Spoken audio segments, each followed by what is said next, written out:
আমরা যেহেতু মানুষ, একটা জিনিস আমাদেরকে প্রায় অনেক বেশি পীড়া দেয় বা কষ্ট দেয়, যেহেতু আমাদের হৃদয়টা বা হার্ট মহান রাব্বুল আলামিন অনেক সফট করে বানিয়েছে, জানো। তাই মানুষ যখন আমাদের পিছনে সমালোচনা করে অথবা আমাদের পিছনে বদনাম করে অকারণে, তখন আমাদের ভীষণ কষ্ট হয়, মন খারাপ হয়। একটা কথা আজ থেকে মনে রেখো, যে মানুষটা তোমার পিছনে বদনাম করে অথবা তোমার পিছনে সমালোচনা করে, ওই মানুষটার কোনো রকমের যোগ্যতাই নেই তোমার সামনে দাঁড়ানোর অথবা তোমার সামনে দাঁড়িয়ে কথা বলার। তাই সে তোমার সামনাসামনি হওয়ার জন্য তোমাকে ইনসাল্ট করে হলেও, তোমার পিছনে কথা বলে হলেও, তুমি যেন তার প্রতি মন খারাপ করে হলেও তোমার সামনে তাকে ডেকে নিয়ে আসো।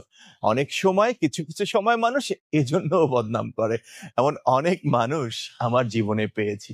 তাই যদি কেউ তোমার বদনাম করে, তোমার সমালোচনা করে, মন খারাপ করবে না, কানটাকে ইগনোর করা শিখাও। সবার কথা তোমার কানে নেওয়ার প্রয়োজন নেই।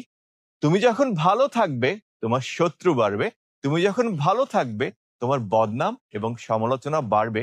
এটাই স্বাভাবিক। কারণ যে মানুষের কোনো যোগ্যতা নাই, যে মানুষের কোনো ক্ষমতা নাই, যে মানুষের কোনো কিছু করার নাই, তার কোনো বদনাম নেই।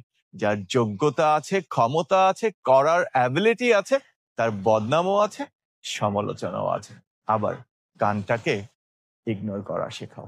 এই মানুষগুলোর কোনো রকমের যোগ্যতা নেই তোমার সামনে দাঁড়ানোর, তাই শুধু পিছন থেকে কথা বলছে। ভালো থেকো। ইগনোর করা শিখে যাও, নিজে এবং কানটাকেও।